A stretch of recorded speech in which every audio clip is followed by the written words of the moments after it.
Hello, everyone. I am Johnetta Cook of Journey Birth Services. I use she, her pronouns, and I currently serve the DMV. Happy World Doula Week.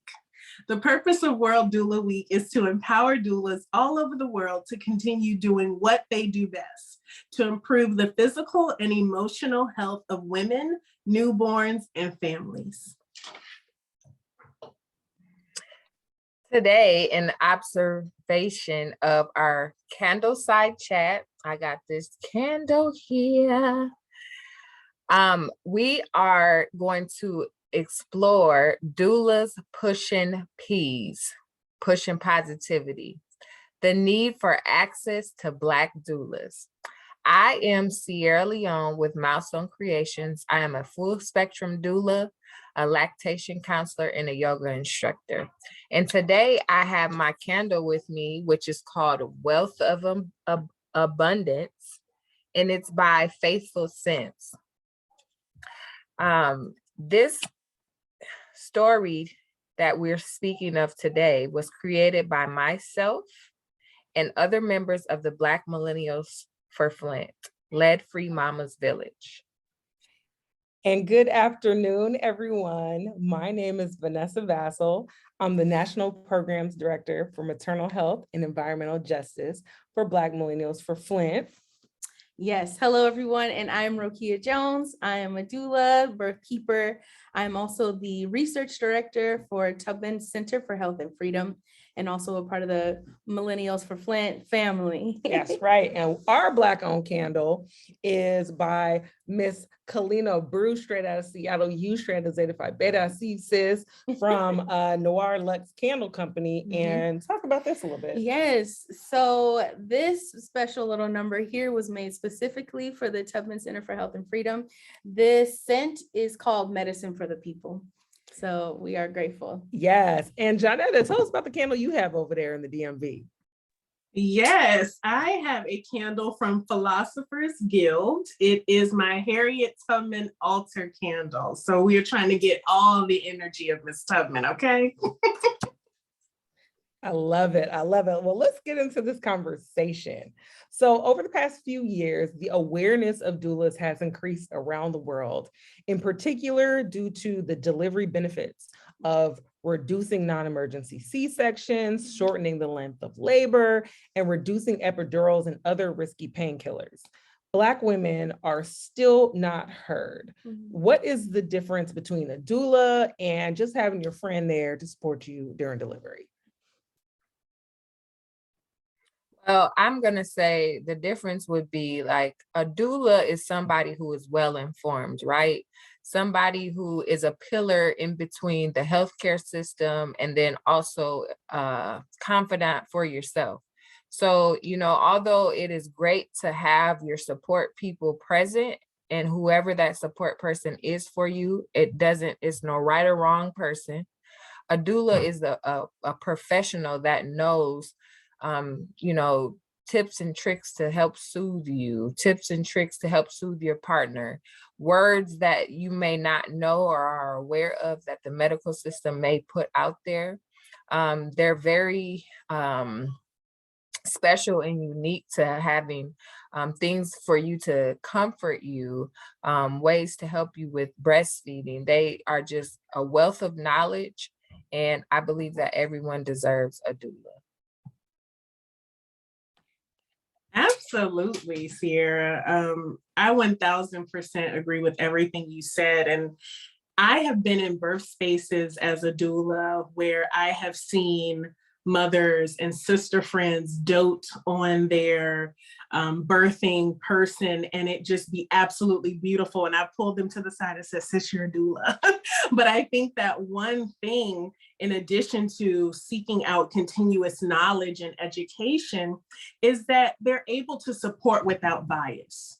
And when we are dealing with physiological labor and it gets intense and you see that loved one in pain, a doula, a trained doula, is going to approach that situation much differently than your sister friend who doesn't want to see you in pain at all. So I think that that's one of those major factors that kind of differentiate sister girl mom from a doula who is trained and able to help you throughout that entire process.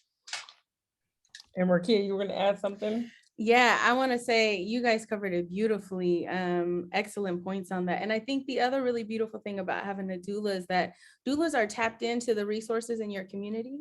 So they are absolutely, like it's been mentioned, they're a wealth of knowledge. They're also a wealth of local resources, other providers. They usually hear about the best doctors in the region, the best midwives in the region. So you want to lean on your doulas for that type of information as you're building your birth plan and preparing for birth. Also, sometimes the best pediatricians, those are things that you want to lay out ahead of time. So as you're going into birth, you have, as you're starting labor, I should say more specifically, you have less things that you're worrying about, less things that you have to calculate. You have a lot of that stuff figured out, and you can lean on your doula for that. I'm glad you mentioned, the postpartum period and pediatricians and beyond, the actual pregnancy and the actual birth, because during the postpartum period, we know that doulas, having a doula can help increase breastfeeding initiation if that's something that you choose to do, as well as breastfeeding continuation. And overall, it just helps increase women's satisfaction with their birth experience. But once again, unfortunately, many Black families still don't have equitable access to doula services, to doula care. Oftentimes, it's due to availability, cost, or even living in a state where your Medicaid or your insurance isn't reimbursed for doula care. So for the doulas here amongst us, what are some successful approaches to increasing access of a doula among Black families? As I said before, it's important for everyone to have a doula, right? And so I see that now having a doula is trendy. And so I have learned that there's dollars out there. And so, some of these community programs who have the ability to write grants can receive funding to help those in communities where you typically would not be able to pay for a doula on your own. Also increasing that access to Medicaid, right? Because although it helps the person one-on-one, I think overall, if we think about Medicaid in itself, that's a state reimbursed insurance. And so if you can reduce the probability of somebody having to come in several times for whatever issue that they have regarding birth, then hire a doula. Get these doulas out here and even train them, have community places where they can train them, partnership. And I think also, like, maybe, I feel like it's important to pay doulas what they're worth. And sometimes when it comes to Medicaid reimbursement, those amounts are not typically what a doula would charge on her own. Personally, that's not something that I do personally, but having to make sure that my people get the services that they need, I do partnerships with some of these community agencies to be able to provide those services to give back. But why should we always have to feel like we have to give back? We have families that we support as well. And so I think, finding a way to, again, reimburse doulas at the best rate that they can possibly get. And then again, having these community places that are willing to pay for this, because it is a community thing. It just doesn't affect just the doula. It's a whole wide, and they say it takes a village to raise a child. So up and pays. I know that's right. Rokea, you're going to add something? Yeah, absolutely. Thank you so much, Sierra Leone. Those were beautiful, beautiful points. I think the first thing that I want to mention is there's an organization called Sister Song. Sister Song is actually helping to develop doula programs across the country. They've been finding funding to help get doulas out there for the community. Also recently, Dove, which I'm not promoting Dove, but Baby Dove actually launched a doula grant program for Black mothers. So there's a grant program there. Yeah. Also, if folks want to look up Health Connect One, it's based in Chicago. Chi-town. But Health Connect One has a training program. It trains community-based doulas. And once you get, again, like Sierra Leone was saying, once you get programs like that going, there's funding for programs like that, because now we know that doulas are, in a sense, evidence-based. We have a lot of solid research of the benefits of a doula and doula services. Now we have backing to vie for federal funds, state, local state funds, and then any other organizations that can invest in doula support for Black families. And the last and final thing that I wanted to say is that in the Seattle area, what doulas often do for a family who maybe they're not on Medicaid, but they're still, doula is not an affordable service for them. Those doulas will charge maybe a little bit extra, or ask for a family that can afford to pay to donate a small amount back into their business so that they can put together a lump sum of funds that they can offer free doula service to a family that otherwise wouldn't be able to afford it.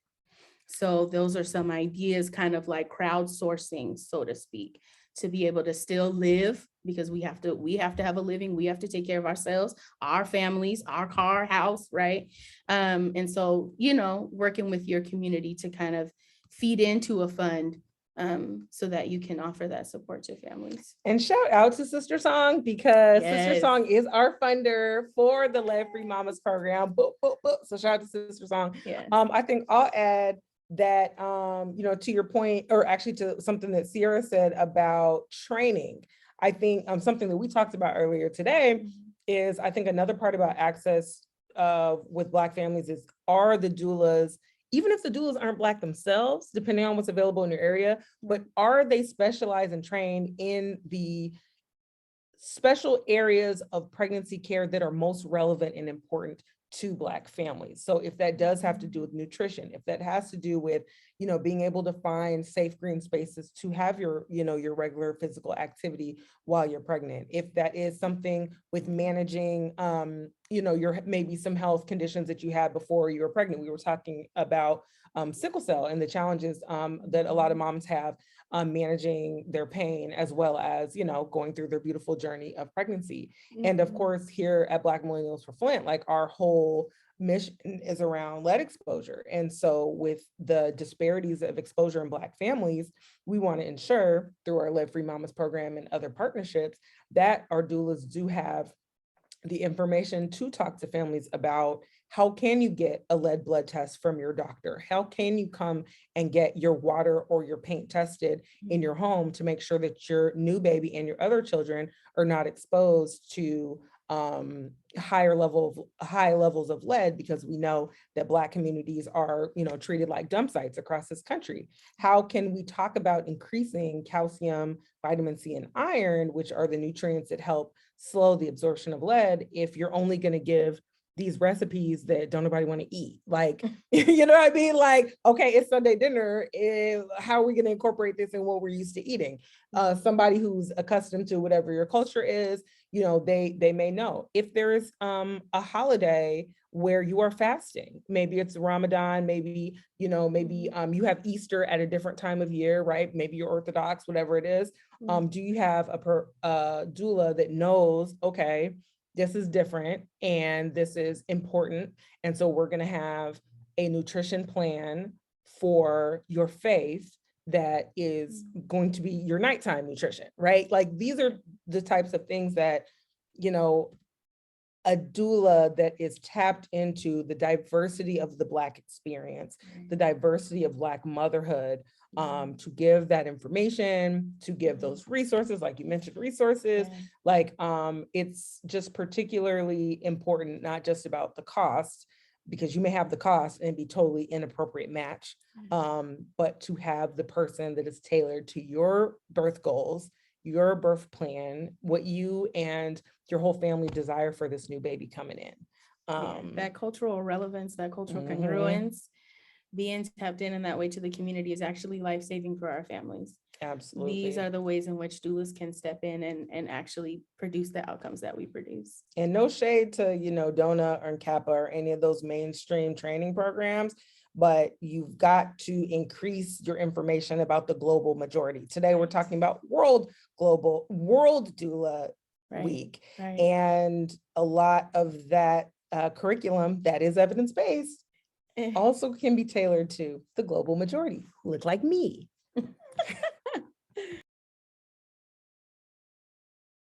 Y'all ain't playing no games. You're absolutely right on everything, okay?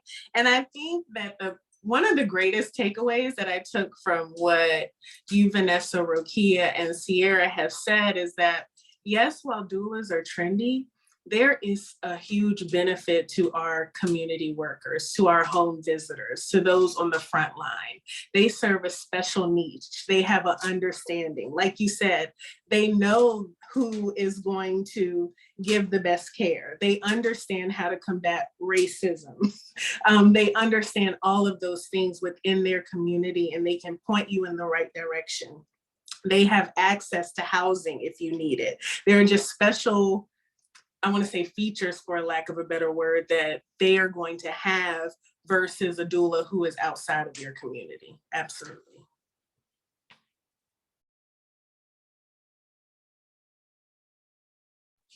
Now let's switch gears a bit, okay? So let's discuss perinatal mood disorders. There is a big difference between baby blues and postpartum depression. So what are ways to determine if mamas may need more support and more services for her emotional and mental health? And how can her support system, including her partner, be more understanding and supportive around maternal mood changes? Yeah, I think the first thing that people need to understand is that baby blues is actually very, very common. So mothers are going through shifts and changes, often drops in hormones. And so, that initial, feelings that may come up for families in the early postpartum is actually really, really normal. But actually postpartum depression can happen anywhere between the time of baby's birth up into a year after baby's born. So I think it's super duper important to know that and keep an eye on that. And I think the other key thing that we need to be mindful of is that oftentimes the mother herself or the birthing person themselves will not notice this change and shift in their mood. It's usually those close to them. So this is why having doula, having community around you, mitigating isolation, right? Reducing isolation for families is key, because it's usually the partner that notices something's different with the mother, the birthing parent, or it's their mother, right? It's grandma that's coming over, is like, what's going on here? The house looked different, something looked different, right? And so having our family and our community around us is crucial in first off catching this, and then you would still have to go to your provider to be diagnosed. And so I think those are just key things I think people don't know. There's so much, it's just so taboo. Mental health is still a taboo thing in our community. So, asking for help, being public about it, getting the support you need is actually what's going to save you in this. Like you said, everybody has some form of baby blues, and it's normal, right? Like our hormones are changing. Some of us who choose to breastfeed now have milk production that's going on. You're sleep deprived, all these things that are coming at you. And so like identify that and be gracious with yourself while also practicing self-care. It's important for you to do that because motherhood is something different. And every time you have a new baby, it's something different. Every situation is going to be different and unique to that pregnancy and that aftercare. And so ask for help, don't feel like you need to suffer in silence. A lot of people have been through this, and although, like I said, everyone is different, however, we are all unique in having some form of baby blues. As far as how the support system can help, I would say run those bath waters, massage those feet, make sure that those meals are made previous to baby coming. Set up a meal train. Just, connect with yourself every day by doing something for yourself every day. And even if that is just taking a shower, but ask for help. There's somebody willing to help. And it's the most important thing that you can do in that postpartum period. And don't be ashamed if things do feel more heightened, because it is also normal to go through those phases. But do ask for help. Do never suffer in silence. I also think that like one of the greatest things that you can do is actually sit down and educate parents on what to expect. So talking about the postpartum period, breaking down the differences between baby blues, postpartum depression, postpartum psychosis, actually empowering them and letting them know like these are the signs to look for.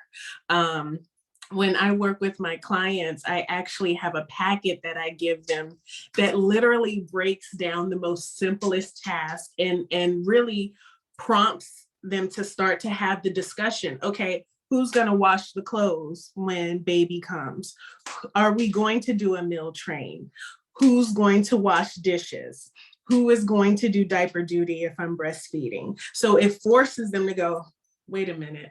There's going to be a little person. Things are going to be different. And now we need to start having dialogue about these things. Like it's grounding. It's a really grounding experience. And I enjoy like doing that with them because it makes it real. And then also, I think there's empowerment in like understanding like doulas, you can use the Edinburgh postnatal depression scale. There are things out there where you can actually sit with your clients and ask them certain questions. And then if they score within a certain range, you can then go, okay, I think you need to talk to your doctor. I think you need to refer out.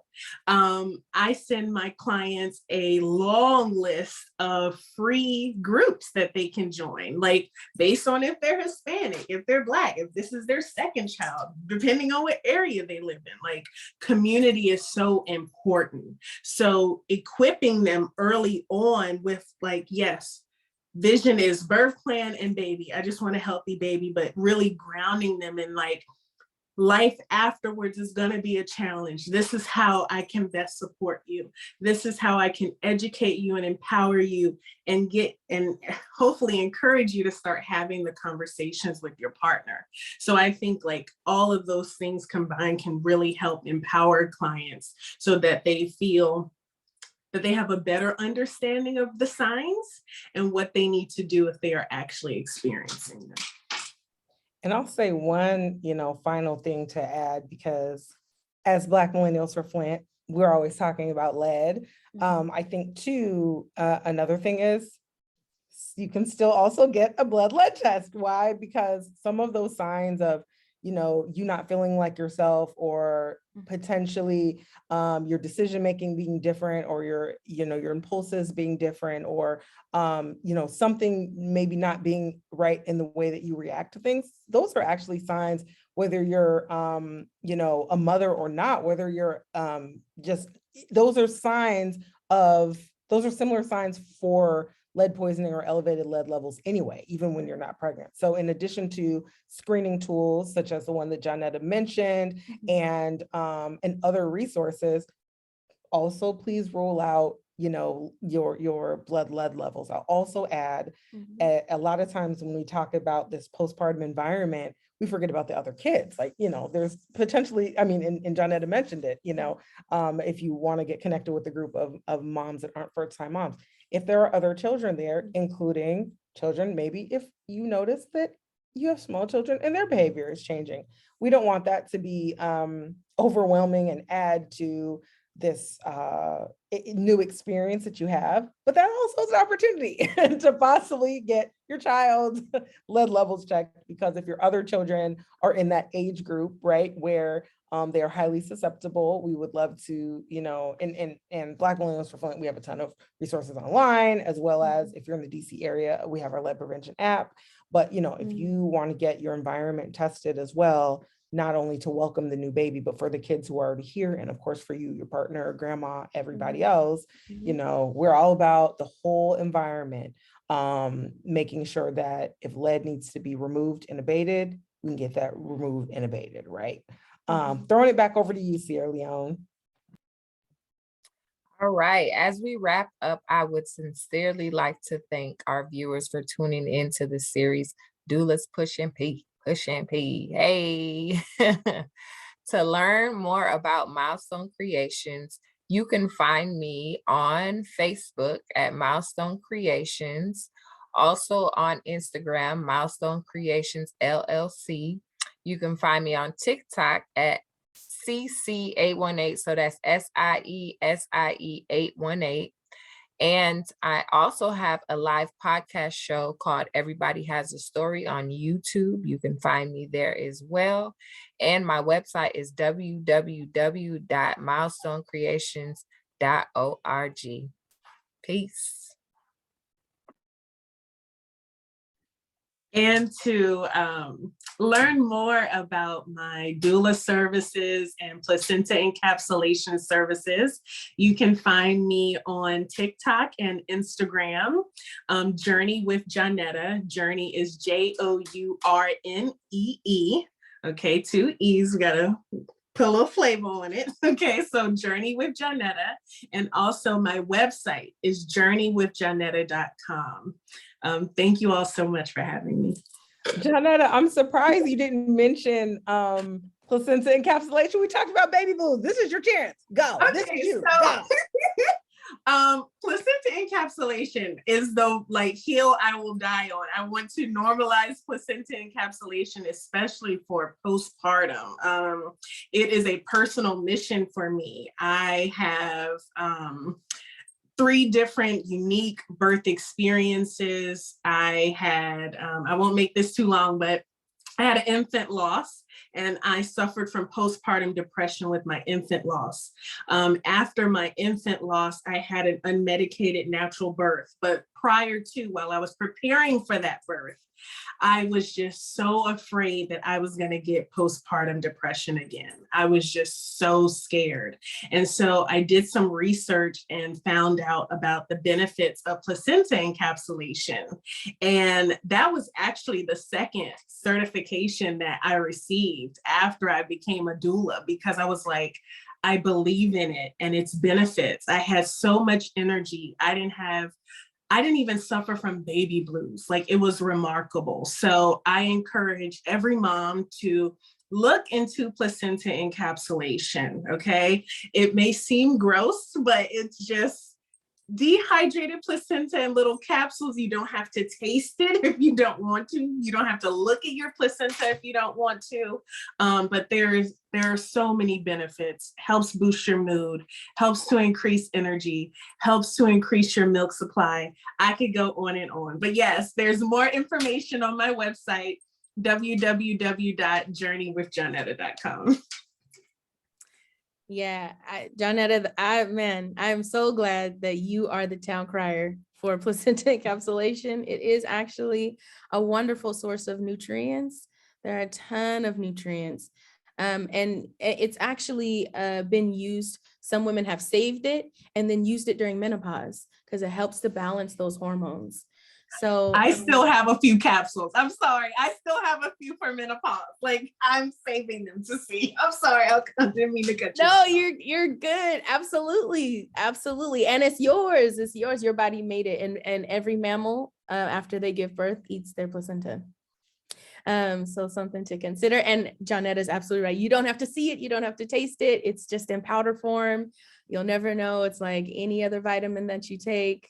You just pop it in, simple with water. And I don't know how this turned into the placenta encapsulation commercial, but I'll just have to add to it. Okay. Please do. So for people who are still like, I need some evidence, I need some information, there are some amazing white folks over at Evidence-Based Birth. I love this website. Yes. Everybody who knows me knows, in addition to being a doula, I'm also an epidemiologist. So I understand that there are folks who have both sides of their brain where they're like, I need it to make sense and I need it to feel good. I need that intersection of both. Go over to Evidence-Based Birth, and on their website, they have a whole list of literature about Placenta thank you, encapsulation. placenta encapsulation. I got your back. And I feel like girl, I be having this like You're on brain fire. fog. You're what do on they fire. say? Like the COVID season, brain fog, whatever. No, not the But fog. not the fog, girl. Mm. But yeah, so if you're one of those people where some of the holistic approaches to birth, some of the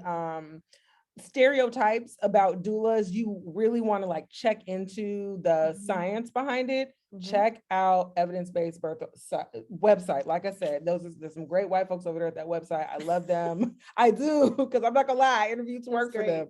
And that's how I was like, can you hire me? Because I love what they do. And then but we gotta wrap up because we gotta go pick up the kids from school. Right. So where can they find you? Right. So you know what? I actually live on Instagram. You can just look me up by my name, Rokea_Jones. I'm actually preparing for Black Maternal Health Week. So we're preparing a Seattle celebration. We are doing a hybrid model. So half of it will be in person, but half of it will be online. So you can find out all kind of information about that. We're doing some workshops for folks. So check it out. And Tubman's open. Come by, stop by. Tubman's we on open. MLK. You know where we at in the South End. Come to Tubman. We are in the South End. And of course, you already know how to find Black Millennials for Flint. Please subscribe to our YouTube page. And of course, you know, we're always active on IG, Twitter, and Facebook, and our website. And please, when you get this episode, share it with a friend. We want more people to not only learn about what we do, but what we do at the intersection of EJ and maternal health, and learn more about our Love Free Mamas program that we just launched in February. We're so proud of you all as a part of our doula village. Back to you, Sarah Leone, to wrap us up. Thank you, everybody, and happy World Doula Week. That's why we are here, to celebrate doulas and all the good work that you guys all do out there, including myself.